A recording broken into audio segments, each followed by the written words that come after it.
McAfee world. Pauli's exclusion principle.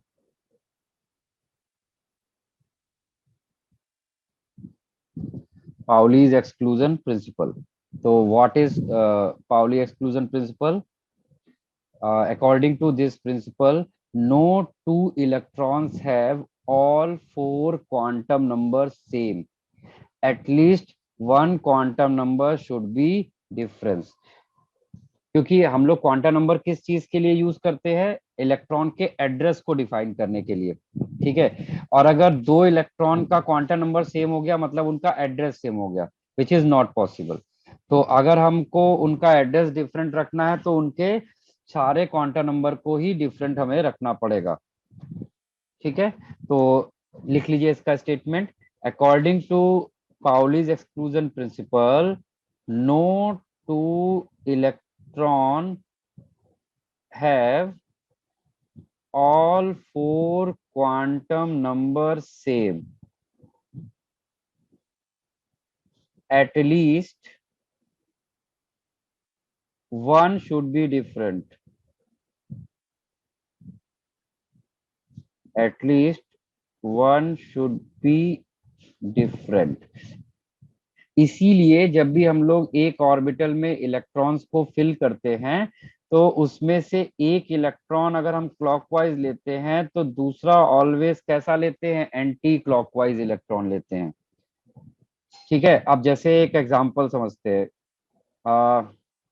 समझो ये 2s है। 2s, 2s के लिए n का वैल्यू जो यहाँ पर ये लिखा होता है ना, ये n का वैल्यू बताता है। s क्या बताता है? l का वैल्यू 0 बताता है। ठीक है, और s ऑर्बिटल के लिए m का वैल्यू भी 0 होता है। तो इस ऑर्बिटल में जो भी इलेक्ट्रॉन फिल किया जाएगा उसके लिए ये तीनों क्वांटम नंबर सेम होंगी। ठीक है, तो चौथी क्वांटम नंबर का इवोल्यूशन क्यों हुआ था? To differentiate such electron pair.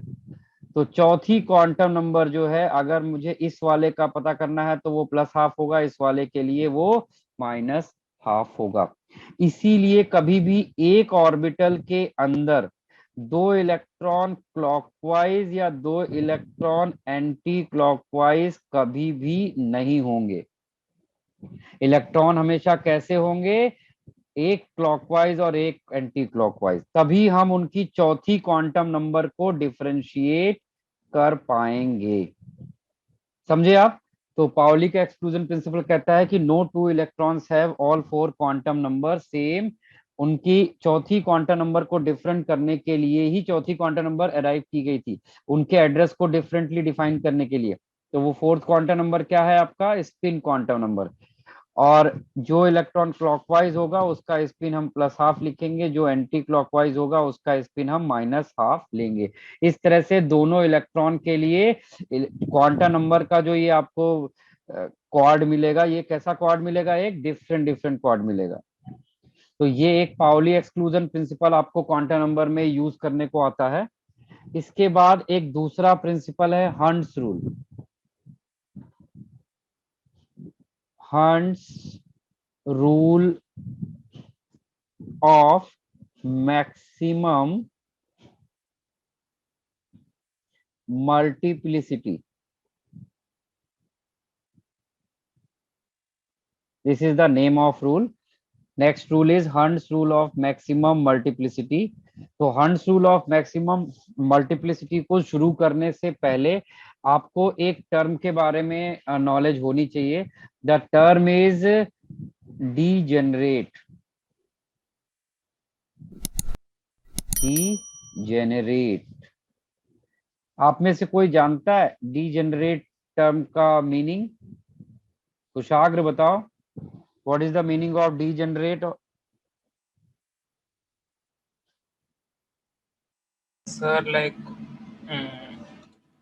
Degenerate मतलब क्वालिटी में खराब हो जाना या अच्छा, निर्मित तुम बताओ।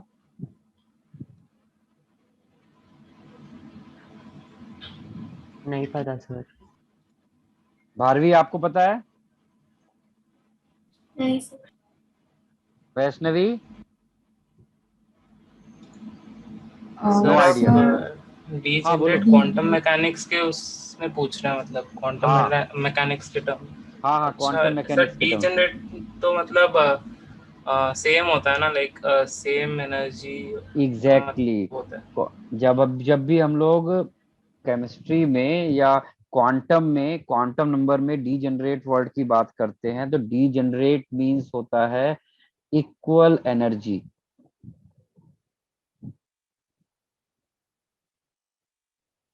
इक्वल एनर्जी, डीजेनरेट मींस आएगा इक्वल एनर्जी। तो जब भी आप हमेशा बात करेंगे इसकी हॉर्न्स रूल या कोई भी क्वांटम नंबर में, तो आप हमेशा डीजेनरेट वर्ड का मतलब होता है इक्वल एनर्जी।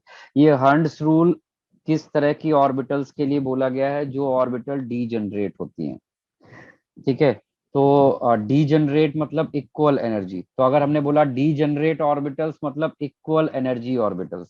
अब कौन होती है इक्वल एनर्जी ऑर्बिटल? अब जैसे ये देखिए, ये हमने एक लिया है यहाँ पर एस ऑर्बिटल। एस ऑर्बिटल तो अकेला है, अकेला किसके साथ कंपेयर होगा? तो अकेला ऑर्बिटल आपका डीजेनरेट, या बोलिए या ना बोलिए कोई फर्क नहीं पड़ता। लेकिन जैसे ही आप उसके आगे वाली ऑर्बिटल्स में जाते हैं, पी ऑर्बिटल, पी ऑर्बिटल में कितने रूम्स होते हैं? 3। All these 3 rooms are, these 3 orbitals are degenerate और इक्वल एनर्जी ऑर्बिटल्स।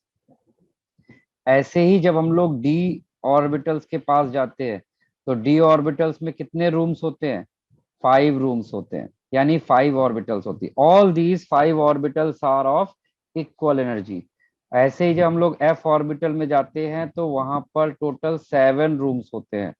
तो वो जो 7 ऑर्बिटल्स वहां मिलेंगी, वो सब कैसा रहता है?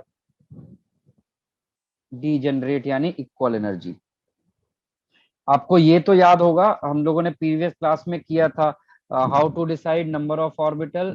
तो उसके लिए हमने ये आपको बताया था, मैग्नेटिक क्वांटम नंबर में जितनी मैग्नेटिक क्वांटम नंबर की वैल्यूज आती हैं किसी एक पर्टिकुलर एल वैल्यू के करस्पॉन्डिंग, उतने ही नंबर में वहां पर ऑर्बिटल्स होती हैं। तो number of orbital in any shell is equal to होता है 2l+1। तो एस ऑर्बिटल के लिए एल का वैल्यू 0 रख दोगे तो 1 आ जाएगा, पी के लिए 1 रखोगे तो 3 आ जाएगा, डी के लिए 2 रखोगे तो 5 आ जाएगा। तो हमें नंबर ऑफ ऑर्बिटल मिल जाती है if we know the L value. ये आपको प्रीवियस क्लास में मैंने बताया था, तो ये आपको याद होना चाहिए, बाय हार्ट करके रखना पड़ेगा आपको ये, ठीक है। इसके बाद चलिए अब आते हैं हंस रूल। हंस ने क्या बोला था? According to Hund's rule, according to Hund's rule, ध्यान से सुनिएगा, समझिएगा, फिर नोट करिए। According to Hund's rule, electrons always fill in electron when electrons are filled in degenerate orbitals, when electrons are filled in degenerate orbitals, initially one electron fill in each orbital, later we will pair them. For example, जैसे यहाँ पर अगर आप electron fill करने की बात करें, यहाँ पर तो एक इलेक्ट्रॉन पहले जाएगा। अब आपकी चॉइस है, आप पहला इलेक्ट्रॉन क्लॉकवाइज ले तो दूसरा आपको एंटी क्लॉकवाइज लेना पड़ेगा, पहला एंटी क्लॉकवाइज लेंगे दूसरा आपको क्लॉकवाइज लेना पड़ेगा। लेकिन ये एक साइन कन्वेंशन लिया गया है कि जब भी हम फर्स्ट इलेक्ट्रॉन फिल करते हैं, वो हमेशा हम कैसा लेते हैं? क्लॉकवाइज लेते हैं। This is our convention. ये मैंने ये नहीं बोला कि हार्ड एंड फास्ट ऐसा ही होता है। जो भी इलेक्ट्रॉन पहला क्लॉकवाइज भी जा सकता है, पहला एंटी क्लॉकवाइज भी जा सकता है, बट मैं बोल रहा हूं कि हम ऐसा एज्यूम करके चल रहे हैं कि पहले हम इलेक्ट्रॉन क्या फिल कर रहे हैं? क्लॉकवाइज, और बाद में एंटी क्लॉकवाइज। तो ये तो अकेला ऑर्बिटल है, इसमें पहला इलेक्ट्रॉन आएगा तो मान लो हमने क्लॉकवाइज लिया, तो दूसरा जाएगा एंटी क्लॉकवाइज। ये बात सबको समझ में आ रही है? फिर अब यहां पर देखो, ये डीजेनरेट ऑर्बिटल्स हैं। तो जब डीजेनरेट ऑर्बिटल्स में हम इलेक्ट्रॉन फिल करते हैं, तो फर्स्ट इलेक्ट्रॉन हम एक ऑर्बिटल में डालेंगे, तो सेकेंड इलेक्ट्रॉन दूसरी डीजेनरेट ऑर्बिटल में डालेंगे, third electron third degenerate orbital में डालेंगे, एंड फोर्थ इलेक्ट्रॉन हम लोग कहां पर लेंगे? फोर्थ ऑर्बिटल में डालेंगे। 5th इलेक्ट्रॉन 5th ऑर्बिटल में और 6th इलेक्ट्रॉन 6th ऑर्बिटल में ऐड करेंगे। ठीक है, तो ये हमारा ऑर्डर रहेगा, फर्स्ट इलेक्ट्रॉन फर्स्ट, फिर सेकेंड, फिर थर्ड। जब सारी डीजेनरेट ऑर्बिटल में 1 1 इलेक्ट्रॉन हो जाएगा, देन हम इलेक्ट्रॉन्स को पेयर करना शुरू करेंगे with opposite spin electron, with opposite spin electron. ये जो मैंने अभी एक्सप्लेन किया यहाँ पर, इसमें किसी के पास अगर कोई डाउट है तो वो पहले आप पूछो। किसी के पास भी किसी भी तरह का कोई कंफ्यूजन है तो पहले आप पूछिए। एनीवन, किसी के पास कोई कंफ्यूजन है आप पूछो, पहले डिस्कस करो इसको। पहला इलेक्ट्रॉन मैंने बोला क्लॉकवाइज, फिर एक और, फिर हर एक सारी डीजेनरेट ऑर्बिटल में पहले 1 1 इलेक्ट्रॉन, और जब हर ऑर्बिटल में एक एक इलेक्ट्रॉन आ जाता है तब हम उसमें दूसरा इलेक्ट्रॉन डालना शुरू करते हैं विद अपोजिट स्पिन। ठीक है, तो चलो भारवी आप मुझे बताओ, यहाँ पर मुझे इलेक्ट्रॉन फिल करना है।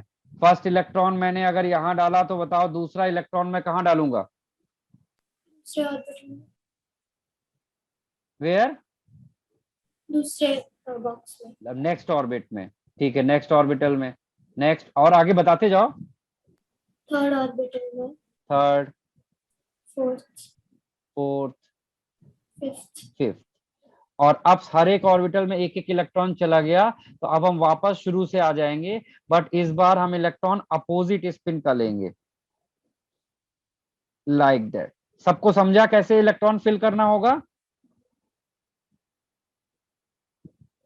सर इसका ठीक है, कोई रीजन है? हाँ, रीजन ये बोला ना, ये सारे डीजेनरेट ऑर्बिटल्स जो होती है अगर सब इक्वल एनर्जी के हैं, अब ऐसे समझो, अगर एक क्लास में 3 बच्चे हैं, तीनों के तीनों सेम पोटेंशियल के हैं, ठीक है, तीनों ने इक्वली परफॉर्म किया हुआ है। ठीक है, अब जैसे अभी 10th के मार्क्स की डिस्ट्रीब्यूशन की बात आएगी, तीनों ने अगर 9th क्लास में इक्वल मार्क्स आया होगा तो 11th क्लास में उनको कैसे मार्क्स मिलने वाले हैं? उनको 10th क्लास का मार्क्स किस बेसिस पे देंगे? वो लोग उसी परफॉर्मेंस के बेसिस पे देंगे। तो उसके वजह से क्या करोगे, इन सबको भी हम सेम मार्क्स देंगे। तो जब भी तीनों इक्वल एनर्जी के होंगे तो तीनों को इक्वल ट्रीटमेंट मिलेगा, यानी एक इलेक्ट्रॉन इसको मिलेगा तो फिर इसको एक इलेक्ट्रॉन मिलेगा, फिर इसको एक इलेक्ट्रॉन मिलेगा। जब तीनों को एक एक इलेक्ट्रॉन मिल गया, फिर हम उनको पेयर करेंगे। तो पहले इसको एक पेयर किया तो फिर हम दूसरे को पेयर करेंगे, फिर तीसरे को पेयर करेंगे। तो हम जो भी ट्रीटमेंट करेंगे वो सबके साथ इक्वल ट्रीटमेंट होना चाहिए। यही है हंट्स रूल, और यही आपको याद रखना है।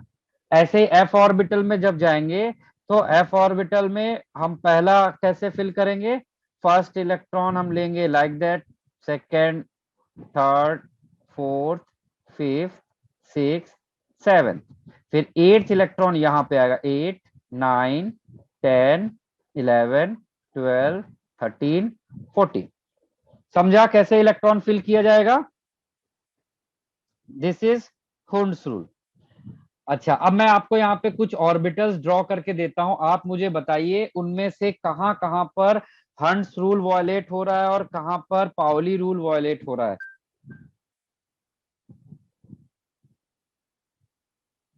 सर एक बार रिपीट कर सकते हो वो Hund's rule? According to hunts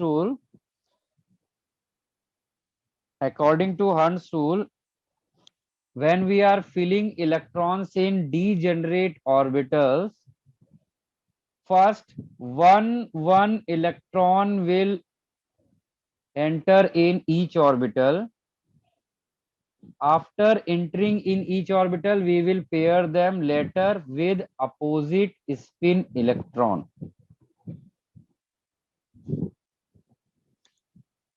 sir degenerate orbitals के बाद?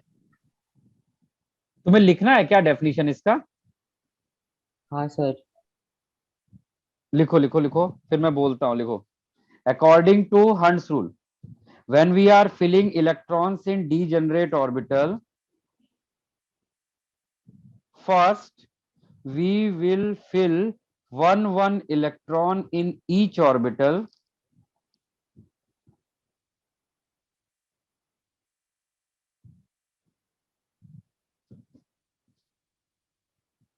later we will pair them by opposite spin electron.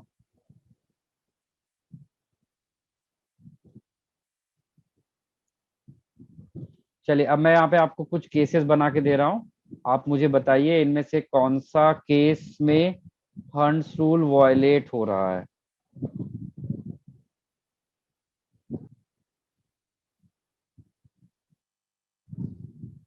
बताइए इसमें से कहां कहां पे हंस रूल और पाउली एक्सक्लूजन प्रिंसिपल वायलेट हो रहा है। इसका पाउलीज रूल जो था ना, पाउलीज एक्सक्लूजन प्रिंसिपल बोलते हैं उसको। बताइए कहां कहां पे वायलेट हो रहा है।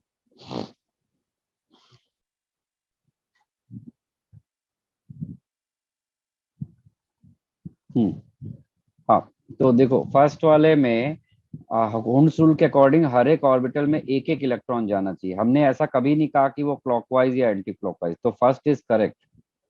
सेकेंड वाले में भी देखो हर एक ऑर्बिटल में एक एक इलेक्ट्रॉन, हमने ऐसा कभी नहीं कहा कि वो क्लॉकवाइज या एंटी क्लॉकवाइज। ठीक है। थर्ड वाले में भी देखो तीनों में एक एक इलेक्ट्रॉन है, चाहे वो क्लॉकवाइज हो या anti clockwise, it doesn't matter. Fourth वाले में देखिए क्या मिस्टेक है। फोर्थ वाले में पहले ही दोनों इलेक्ट्रॉन पेयर्ड हो गया पहले ऑर्बिटल में, और एक बिना एक ऑर्बिटल को तीनों ऑर्बिटल में पहले एक एक इलेक्ट्रॉन जाना चाहिए, तो ये वाला रॉन्ग है फोर्थ वाला। इसमें इसने बिना इस ऑर्बिटल को भरे अपने आप को पेयर कर लिया, विच इज वायलेशन ऑफ हंस रूल। फिर क्वेश्चन नंबर 5 में दिस इज करेक्ट, हर एक ऑर्बिटल में वन वन इलेक्ट्रॉन है, फिर इसने फोर्थ इलेक्ट्रॉन से पेयर किया है, this is also correct. Six वाला अगेन रॉन्ग हो गया। यहाँ पर देखो इसने हर एक ऑर्बिटल को फिल किए बिना ही अपने आप को पेयर कर लिया है, विच इज वायलेशन ऑफ हंस रूल। समझा?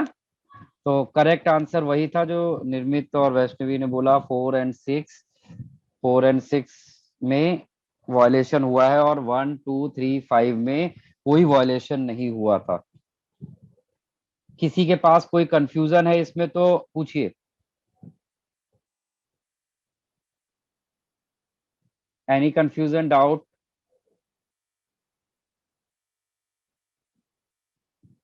चलिए अब आते हैं हम लोग application of quantum number. Quantum number से क्वेश्चंस कैसे आते हैं, applications, application of quantum number.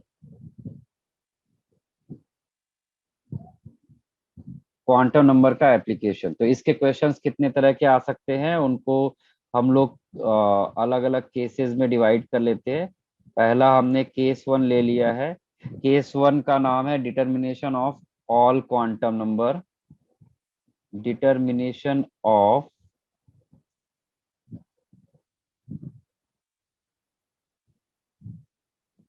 All 4 quantum number for given electron. आपको कोई इलेक्ट्रॉन दे दिया जाए और आपसे उसकी चारों क्वांटम नंबर पूछी जाए, ठीक है। फॉर एग्जांपल जैसे कि मैंने आपको यहाँ पर दे दिया है समथिंग, कोई दे दिया है 3p6, ठीक है। और इस 3p6 में हम आपसे कह रहे हैं कि find the all 4 quantum number of 5th electron, ठीक है। तो पहले समझ लीजिए फिर कॉपी करिएगा। कैसे करेंगे, सबसे पहले हमको n फाइंड करना है। ध्यान रखिएगा ये जो ऑर्बिटल, ये जो p ऑर्बिटल है, इसके पहले क्या लिखा है यहाँ पर 3, it indicates principal quantum number. फिर आता है l, अगर यहाँ पर ऑर्बिटल दिया है p ऑर्बिटल्स के लिए एजीम्यूथल क्वांटम नंबर क्या होता है 1, ये आपको याद रखना पड़ेगा। पीछे आपके पास लिखा हुआ है कि कौन से ऑर्बिटल के लिए क्या एल वैल्यू होती है, ठीक है। अब अगर आपके पास एक बार एल का वैल्यू आ गया है तो आप यहाँ पर इसकी पॉसिबल एम वैल्यू बता सकते हैं। These are the possible M value, यानी टोटल यहाँ पर कितने रूम्स होंगे, 3 रूम्स होंगे। आप 3 रूम्स ऐसे ड्रॉ कर लीजिए। अब इनमें हुंड्स रूल के अकॉर्डिंग इलेक्ट्रॉन फिल करिए, 1 2 3 4 5 6, ये हमने इलेक्ट्रॉन फिल किया। यहाँ पर इलेक्ट्रॉन्स को इस तरह से हमने फिल किया। तो हमें कौन से इलेक्ट्रॉन का चाहिए था? 5, इसीलिए हमने फिफ्थ वाले इलेक्ट्रॉन का कलर बदल दिया यहाँ पर। ठीक है, तो फिफ्थ वाला इलेक्ट्रॉन हमारा ये है। फिफ्थ वाले इलेक्ट्रॉन को जिस ऑर्बिटल में रखा गया उसके ऊपर मैग्नेटिक क्वांटम नंबर कितना लिखा है? m। तो यहाँ पर m की वैल्यू कितनी आ गई है? 0। ठीक है भाई, m की वैल्यू इस तरह से निकाला गया। फिर आते हैं s। तो आप देखिए ये इलेक्ट्रॉन क्लॉकवाइज है या एंटी क्लॉकवाइज? एंटी क्लॉकवाइज है, तो हम s की वैल्यू क्या लेंगे? -12। इस तरह से आप चारों क्वांटम नंबर डिटरमाइन करते हैं। तो किसको नहीं समझा वो पहले पूछे इसको, किसको इसमें से कौन सा स्टेप नहीं समझा? एनीवन, जिसको भी डाउट है कोई भी?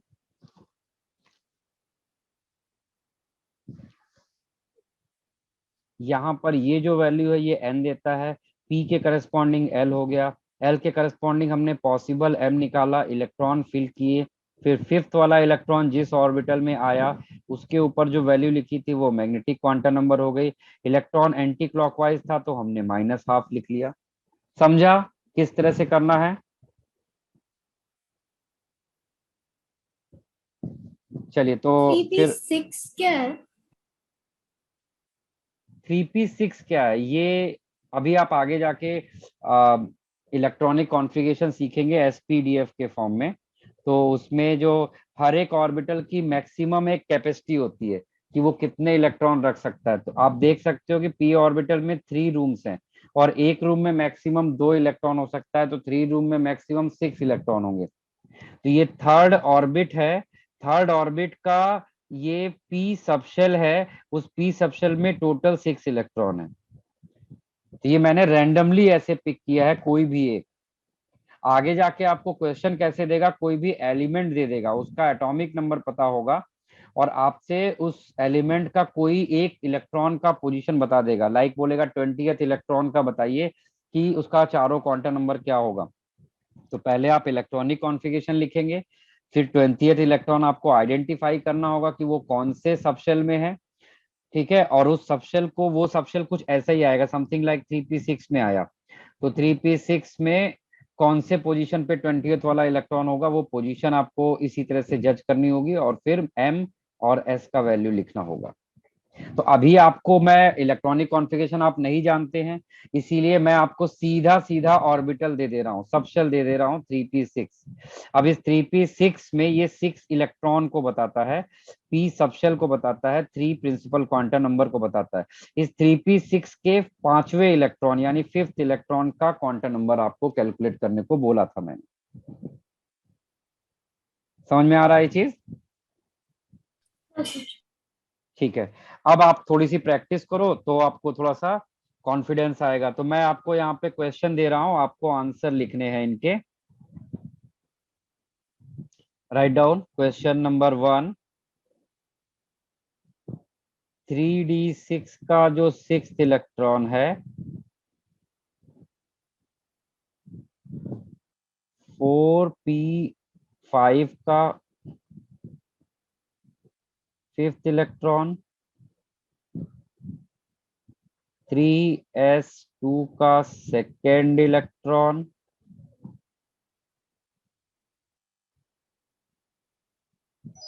4f6 का 6th वाला electron,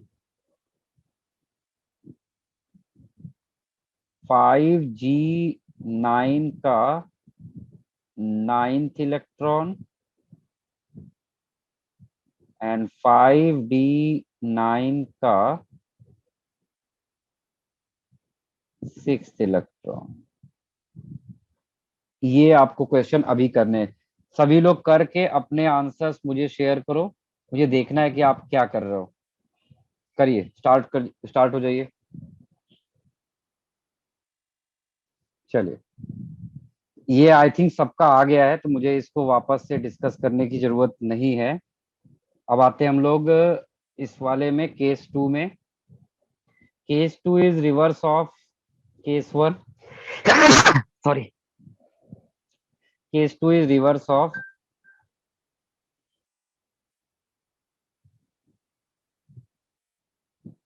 case 2. Identification of electron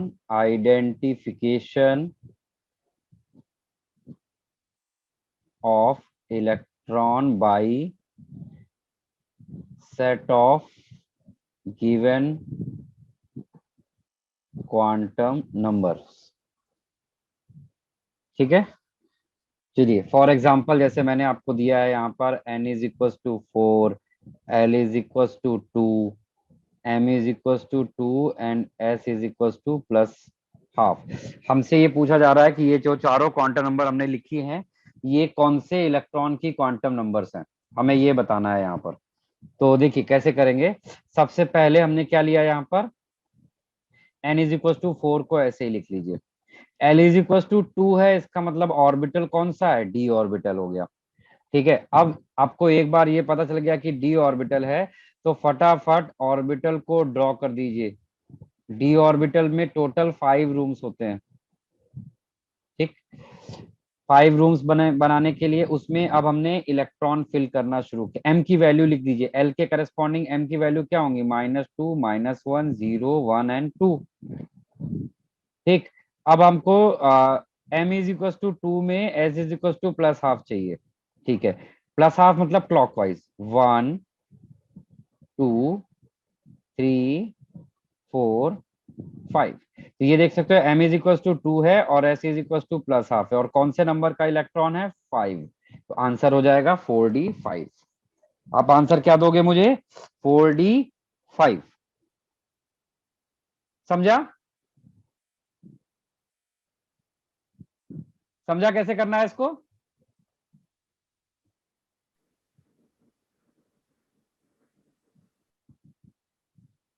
बोले भाई, किसी को कोई कंफ्यूजन है, कोई स्टेप नहीं समझा, आप बताओ तो मैं उसको रिपीट करूं. और अगर कोई कंफ्यूजन नहीं है then solve these questions. n is equal to 3, l is equal to 1, m is equal to 1, s is equal to minus half. Second question है n is equal to 4, l equals to 1, m is equal to 0, s is equal to plus half. Third question है n is equal to 2, l is equal to 0, m is equal to 0, s is equal to minus half. चलिए try करिए, इनके answers बताइए. इसके लिए आपको बहुत ज्यादा टाइम नहीं लेना चाहिए, 2 मिनट के अंदर इसका आंसर आपको शेयर करना चाहिए, नॉट मोर देन 2. वैष्णवी, आपको ऑर्बिटल के साथ साथ ये भी बताना है कि कौन से नंबर का इलेक्ट्रॉन है वो. आपने इलेक्ट्रॉन का नंबर नहीं लिखा है वहां पर. ओरल बता दो, चलो ओरल बताओ.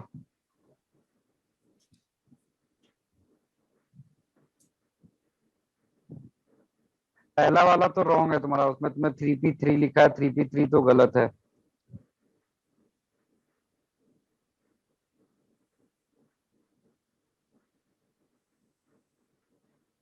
सर वो वाला पार्ट समझा नहीं, एक बार वापस. कौन सा पार्ट नहीं समझा, फिर से बताओ, मैं फिर से एक्सप्लेन करूं. और देखो यहाँ पर देखो, ऑर्बिटल सबसे पहले जब आपको ऐसे क्वांटम नंबर देगा तो n इज इक्वल टू 4 से आप ये 4 लिखोगे, l इज इक्वल टू 2 है तो ऑर्बिटल d हो जाएगा, और l इज इक्वल टू 2 के करस्पॉन्डिंग m की वैल्यूज ये हो सकती हैं, यानी यहाँ पे 5 रूम्स बना ले ऐसे ही. फिर क्या बोल रहा है, m इज इक्वल टू 2, ये है m इज इक्वल टू 2, इसको हाईलाइट कर लो.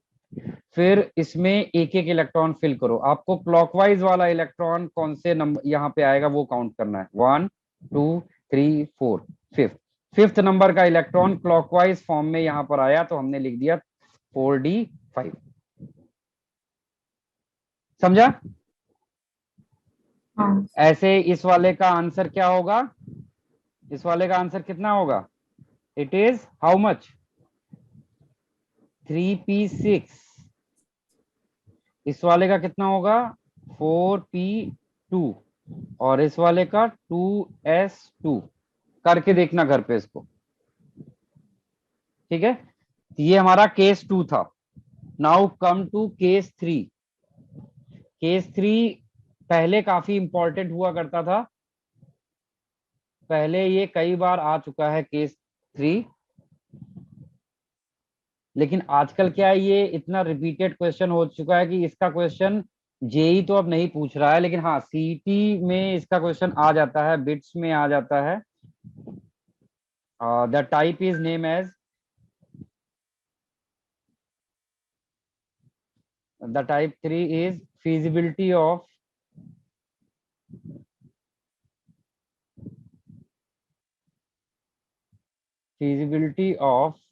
given set of quantum number.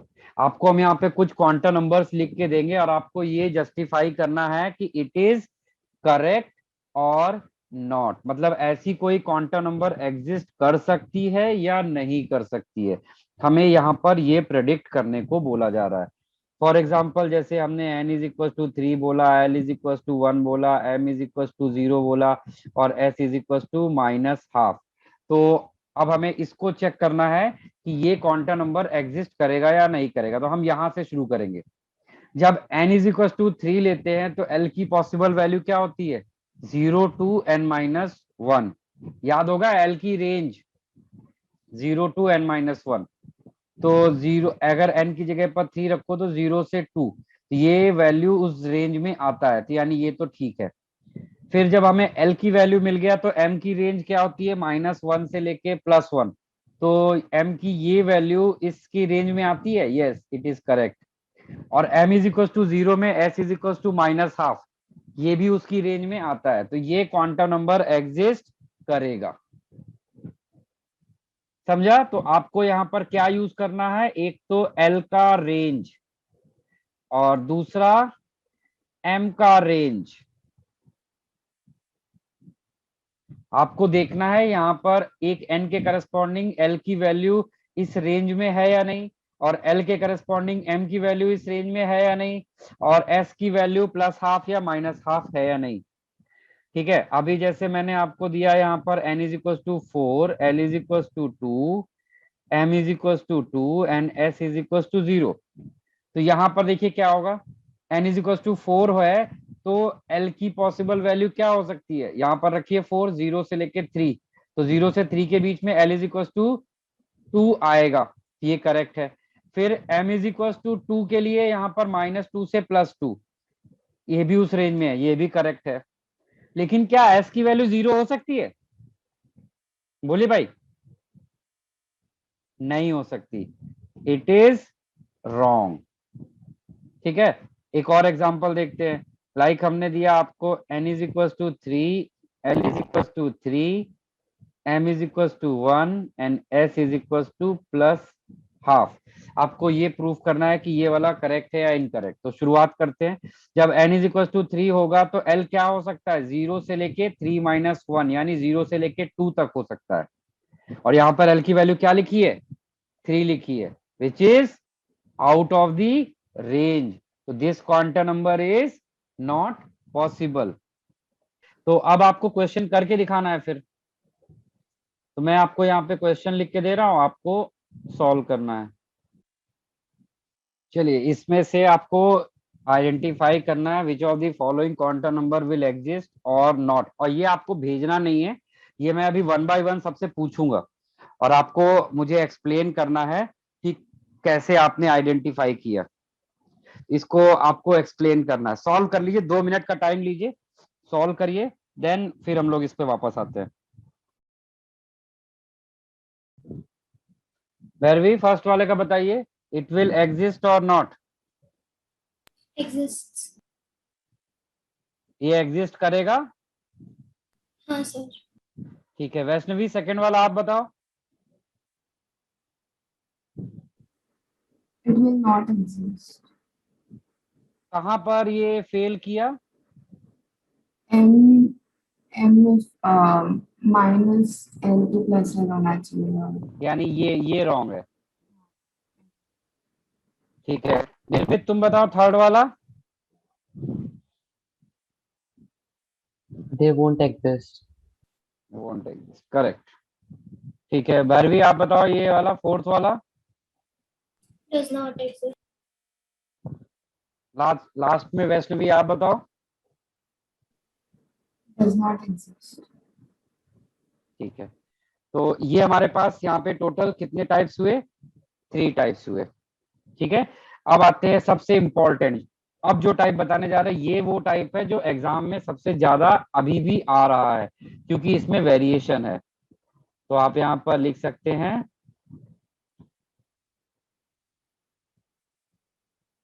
Case 4। तो केस 4 में हमें क्या फाइंड करना होता है? To determine number of electron having given set of quantum number. आपको मैं यहाँ पे कुछ क्वांटम नंबर्स दूंगा और आपको उसमें से आइडेंटिफाई करना होगा कि कौन सा क्वांटम नंबर, सॉरी, ये क्वांटम नंबर कितने इलेक्ट्रॉन्स के लिए पॉसिबल है।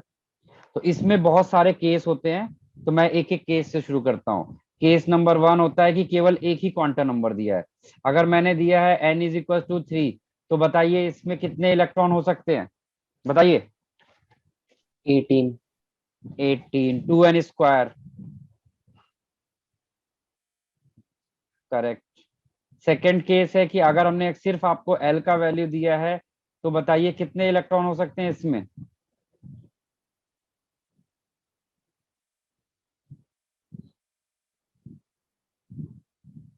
बोलिए 10. बोलिए।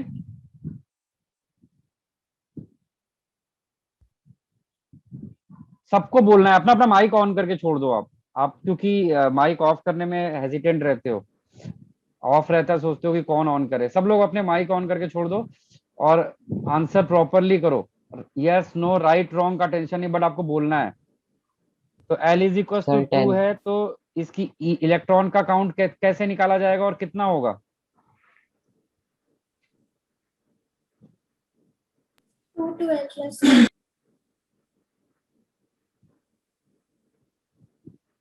हाँ, तो उससे आंसर कितना आया?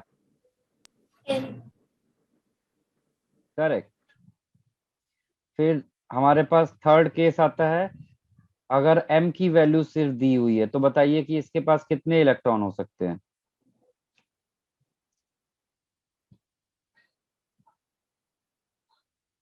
6. 1। m इज इक्वल टू 1 किसी एक रूम का नंबर होता है, और एक रूम में मैक्सिमम कितने इलेक्ट्रॉन होते हैं? 2। तो M तो सब में 2 ही होगा ना? हाँ, आपके पास ऐसा आप कह सकते हो कि m तो किसी में भी प्रेजेंट हो सकता है, तो ऐसे तो इनफाइनाइट हो जाएगा वो नंबर। उस तरह से तो वो इनफाइनाइट नंबर चला जाएगा, क्योंकि n की वैल्यू L और M पे डिपेंड करती है। तो हम यहाँ पर इसको इंडिपेंडेंट ले रहे हैं कि एक पर्टिकुलर ऑर्बिटल है जिसके लिए M का वैल्यू 1 दिया है, तो उसमें कितने इलेक्ट्रॉन मैक्सिमम हो सकते हैं? 2। वैसे अगर जो जिस तरह से आपने थिंक किया, अगर हम उस तरह से थिंक करें, तो उस केस में आपको क्या करना पड़ेगा? आपको इनफाइनाइट नंबर तक आपका चला जाएगा फिर ये। ऐसे ही सेम चीज आपको इस वाले में भी लगेगी। S is equal to plus half, ऐसा कितने इलेक्ट्रॉन के लिए हो सकता है? तो नॉर्मली ये कोई एक इलेक्ट्रॉन होगा जिसके लिए प्लस हाफ है, लेकिन प्लस हाफ ऐसे बहुत सारी ऑर्बिटल्स होंगी जहां पे प्लस हाफ होगा। मैं पर्टिकुलर किसी एक इलेक्ट्रॉन के लिए ही यहाँ पर पूछ रहा था, तो ये वाला थोड़ा सा स्पेसिफिक नहीं था, बट 1 और 2 वाज जेन्युइन। चलिए, अच्छा, इसके बाद नेक्स्ट आते हैं। नेक्स्ट वाले में अब हमने क्या किया? थोड़ा सा नंबर बढ़ाया। अब हम पहले सिंगल सिंगल ले रहे थे, अब हम पेयर्स मिलेंगे। n इज इक्वल टू 3 है और L इज इक्वल टू 2 है। आपको बताना है how many electrons have this set of quantum number.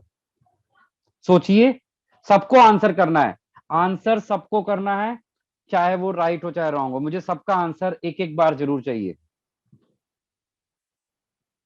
n is equal to 3 है और l इज इक्वल टू 2 है, how many electrons have this set of quantum number?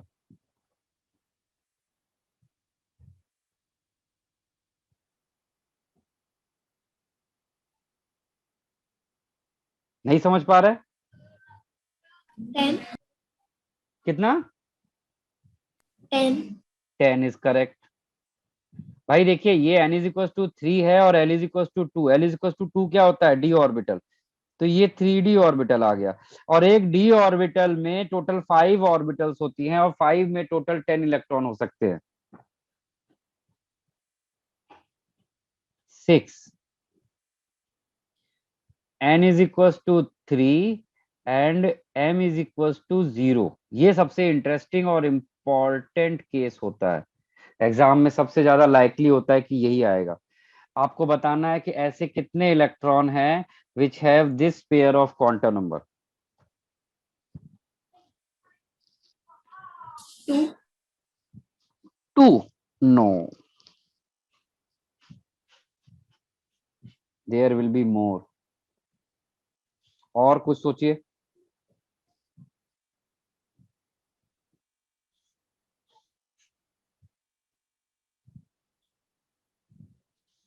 6 हाँ, 6 इज करेक्ट। एक्सप्लेन करो कैसे हुआ 6? 6 is correct answer, but explain how. n is equal to 3 में सब shell भी 3 होता है, तो 3 सबशेल होती है, बिल्कुल सही। 3 बार 0 आएगा। 3 बार 0 है, बहुत सही, बिल्कुल परफेक्ट, सही एनालिटिक्स। यही क्वेश्चन है जो एग्जाम में आता है। n इज इक्वल टू 3 है तो l क्या क्या हो सकता है? 0 हो सकता है, 1 हो सकता है और 2। और एक बार आपको l पता चल गया तो उसके करस्पॉन्डिंग m की वैल्यू भी आप बता सकते हैं।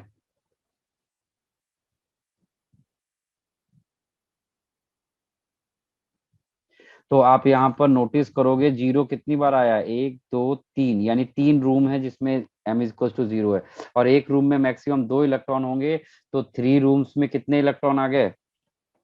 6। Very good, excellent. Seven type में हमने यहाँ पर लिया n is equal to 3 and s is equal to -12। इसमें बताइए कितने इलेक्ट्रॉन होंगे?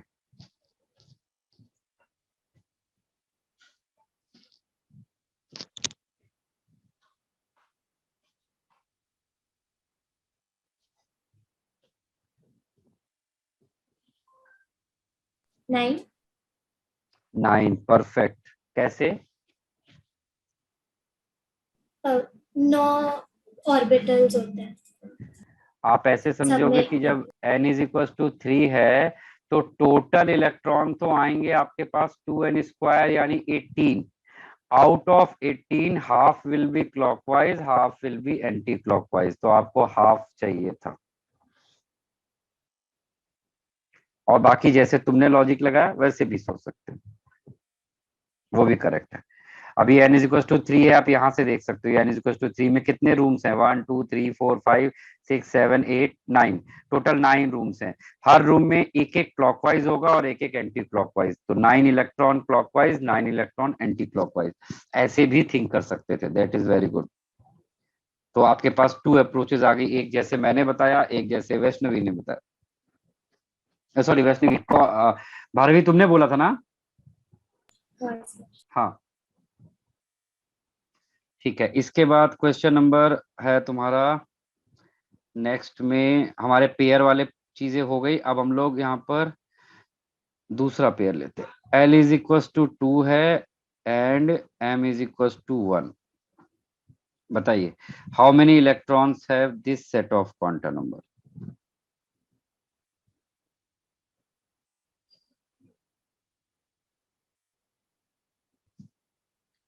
बताइए भाई।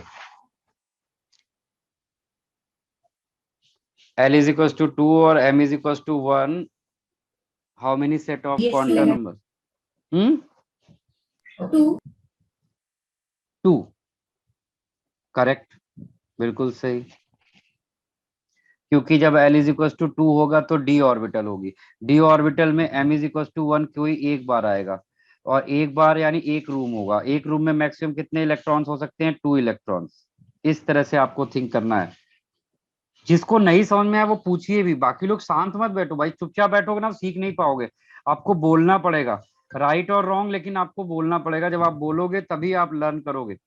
मैंने बोला ना अभी तक पीछे जो था वो सब फॉर्मूला बेस्ड था, यहाँ पर आपको थोड़ा सा ब्रेन एक्सरसाइज भी करनी है, तो इन्वॉल्व होइए और आंसर करिए, एक ही बच्चा आंसर करेगा ये नहीं ठीक है। L is equals to 2, S is equals to plus half. How many electrons have this pair of quantum number?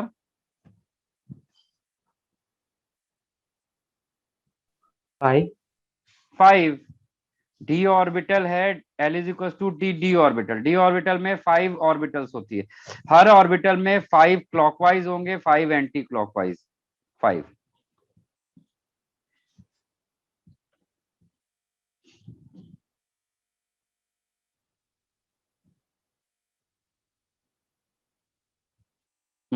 ये बताइए, how many orbitals have, how many electrons have this pair of quantum number?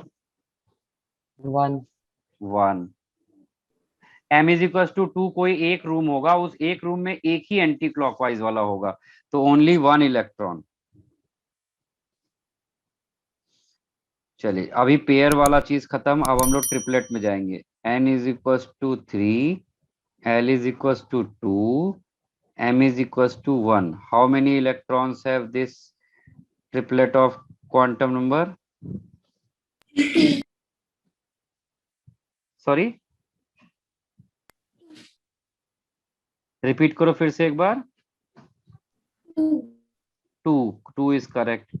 जब when there is n is equals to 3, then उसमें L is equals to 2 यानी d orbital में m is equals to 1 केवल एक ही orbital होगा, और एक orbital में मैक्सिमम 2 इलेक्ट्रॉन हो सकते हैं, बिल्कुल सही। इसके बाद आता है n equals to 3, m equals to 1, s equals to plus half. How many electrons have this triplet of quantum number? ये भी एक important type होता है, most likely for examination.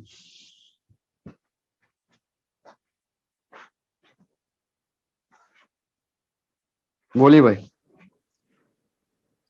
2. 2 बिल्कुल सही। जब n इज इक्वल टू 3 होगा तो l की पॉसिबल वैल्यू 0, 1 और 2 होगी। जब l 0 होगा तो m भी 0 होगा, l 1 होगा तो m माइनस 1 0 और 1 होगा, और जब l 2 होगा तो m विल बी -2 -1 0 1 एंड 2। तो अब आप यहाँ पर देखिए कि कितनी बार आपका यहाँ पर 1 आया है, 1 2 टाइम्स, यानी केवल 2 रूम्स हैं। हमें m इज इक्वल टू 1 बताना था ना, 2 रूम्स हैं जिसमें कि इलेक्ट्रॉन हो सकते हैं, तो 2 रूम्स में टोटल 4 इलेक्ट्रॉन होंगे, उसमें से 2 क्लॉकवाइज होंगे और 2 एंटी क्लॉकवाइज होंगे, तो आंसर इज 2। के बाद आता है 13th में L is equal to 2, m is equal to 0, s is equal to -12। बताइए कितना होगा?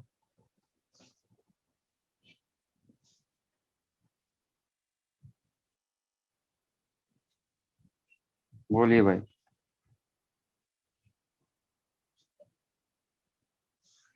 How many electrons have this triplet of quantum number?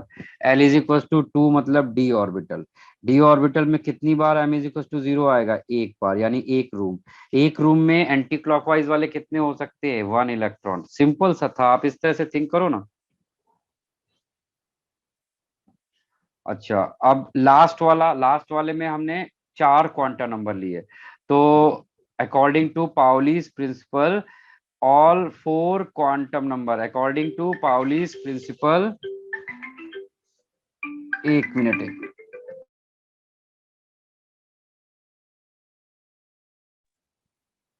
हाँ, तो यहाँ पर पाउली प्रिंसिपल के अकॉर्डिंग 4 क्वांटम नंबर ये किसी एक ही इलेक्ट्रॉन का हो सकता है। कि कोई 2 इलेक्ट्रॉन के लिए भी चारों क्वांटम नंबर कभी भी सेम नहीं हो सकती। तो ये टोटल आपने देखा कि जो फोर्थ वाला था इसमें टोटल कितने केस बनते हैं, 14th केस बन रहे हैं। यानी आपको अभी आगे कितने एग्जाम्पल्स करने हैं, 14 एग्जाम्पल्स करने हैं। चलिए अब मैं देता हूं वो आपको सॉल्व करने हैं। टोटल 14 केसेस बनेंगे आपके पास। 14 का आंसर क्या था? 1, 4 क्वांटम नंबर थी ना, 4 क्वांटम नंबर किसी एक ही इलेक्ट्रॉन का हो सकता है। 4 क्वांटम नंबर के कोई एक ही इलेक्ट्रॉन होगा जिसके लिए ये 4 क्वांटम नंबर एग्जिस्ट करेंगी। चलिए क्वेश्चन नंबर 1 है n is equal to 2। Question number 2 है l इज इक्वल टू 3। फिर 3 आएगा, m इज इक्वल टू 1। 4 आएगा, n is equal to 4 and l is equal to 3। 5 होगा, n is equals to 4 and m is equals to 0। 6 क्या हो सकता है, n is equals to 4 and s is equals to plus half। 7 क्या होगा, m is equals to 3 and l is equals to 4। 8 क्या बनेगा, l is equals to 4 and s is equals to minus half। 9th लीजिए, 9th में क्या दें, m और s। m is equals to 3 and s is equals to minus half। 10th n is equals to 4, l is equals to 1, m is equals to 1। 11th वाले में m is equals to 3, l is equals to 5, s is equals to plus half। 12th में n is equals to 3, l equals to 0, m equals to 0, s is equals to plus minus half। चलिए तो इनके answers करिए। आपको इन सब के number of electrons बताने हैं। इन सारे केसेस में find number of electrons. Solve. Bhairavi देखो, जब m इज इक्वल टू 1 होगा तो ये किसी एक ऑर्बिटल को इंडिकेट करेगा। एक ऑर्बिटल में मैक्सिमम कितने इलेक्ट्रॉन होते हैं, 2 इलेक्ट्रॉन होते हैं। तुमने 1 लिखा है। नहीं, मैंने बाद में चेंज किया है। अच्छा अच्छा, मुझे ऐसा लगा 1 लिखा है। ठीक है ठीक है। फिर n is equal to 4, s is equal to, तो हाफ हो जाएगा, करेक्ट है। फिर n is equal to 4, m0 8 आ गया, करेक्ट है। n is equal to 4, l3 correct है। फिर m3 l4 ठीक है ठीक है ठीक है। 3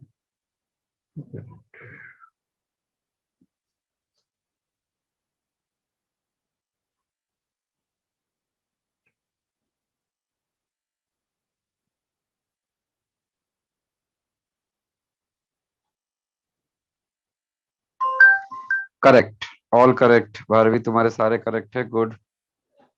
निर्मित तुम्हारा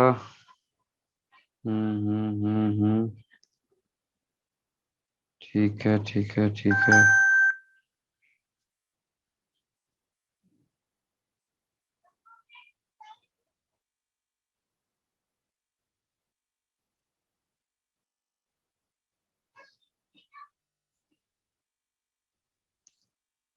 लास्ट वाले में निर्मित तुमने केवल एक इलेक्ट्रॉन लिखा है, क्यों? वहां पर देखो मैंने प्लस माइनस दिया है, यानी ऐसे कितने क्वांटम नंबर होंगे जिनके लिए 2 सेट होगा, प्लस वाला एक माइनस वाला, 2 होगा आंसर। लास्ट वाला खाली छोड़ के बाकी सब तुम्हारा सही है। सर वो प्लस हाफ और माइनस हाफ है ना? हाँ, तो एक एक बनेगा प्लस हाफ वाला, एक बनेगा माइनस हाफ के साथ। तो यानी वो एक रूम के 2 इलेक्ट्रॉन की बात कर रहा है। एक रूम में जो 2 इलेक्ट्रॉन होते हैं उनकी उनमें सिर्फ s का ही तो डिफरेंस होता है। हाँ सर। बस वही, बाकी सब ठीक है। ठीक है, देखो मैं आंसर लिख रहा हूँ, सब लोग मैच करो। सबने लगभग अच्छा एफर्ट किया है, अच्छा ट्राई किया है। फर्स्ट वाले में 8 होगा, सेकंड वाले में 14 होगा, थर्ड वाले में यहाँ पर 2 इलेक्ट्रॉन्स होंगे, फोर्थ वाले में यहाँ पर 16 इलेक्ट्रॉन आएगा, फिफ्थ वाले में 8 इलेक्ट्रॉन। 14 है सर, मतलब एक्सचेंज हो गया मेरा 4th और 6th।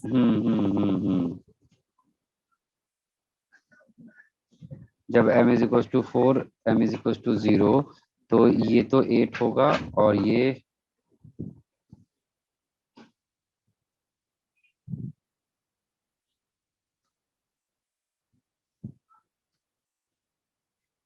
यहाँ पर जब हम लोग लेंगे, हाँ तो ये तो 16, ये तो सही है। और जब n इज इक्वल टू 4 और m इज इक्वल टू 0 लेंगे तो इसमें 0 4 टाइम्स आएगा, तो ये भी 8 होगा, करेक्ट है। सर और फोर्थ वाला 14 होगा ना? फोर्थ वाला 14 होगा, n इज इक्वल टू 4 है, अरे l इज इक्वल टू 3 है, हाँ हाँ, f ऑर्बिटल का 14 आएगा। ये और ये सेम ही एक्चुअली, 14 आएगा। फिर उसके बाद हमने यहाँ पर लिया n is equal to 4, s is equal to half. तो n इज इक्वल टू 4 में टोटल कितने होते हैं? 32। मैं एक्चुअली पढ़ इसको रहा था और लिख मैं वहां रहा था। 32 और इसका हाफ हो जाएगा 16। फिर m इज इक्वल टू 3 और l इज इक्वल टू 4। तो l इज इक्वल टू 4 होता है, तो m इज इक्वल टू 3 कितनी बार आएगा? केवल एक बार। कोई एक रूम होगा जिसमें 2 इलेक्ट्रॉन हो सकते हैं ऐसे। फिर l इज इक्वल टू 4 में, l इज इक्वल टू 4 के लिए टोटल इलेक्ट्रॉन कितने होंगे? l इज इक्वल टू 4 के लिए टोटल इलेक्ट्रॉन कितने बनेंगे यहाँ पर? 18। 18 का हाफ कर दोगे तो 9। फिर m इज इक्वल टू 3 में इसका आंसर है 1। और फिर इस वाले में आंसर आएगा इसका 2। और इस वाले में कितने इलेक्ट्रॉन होंगे? n3 है, l5 है।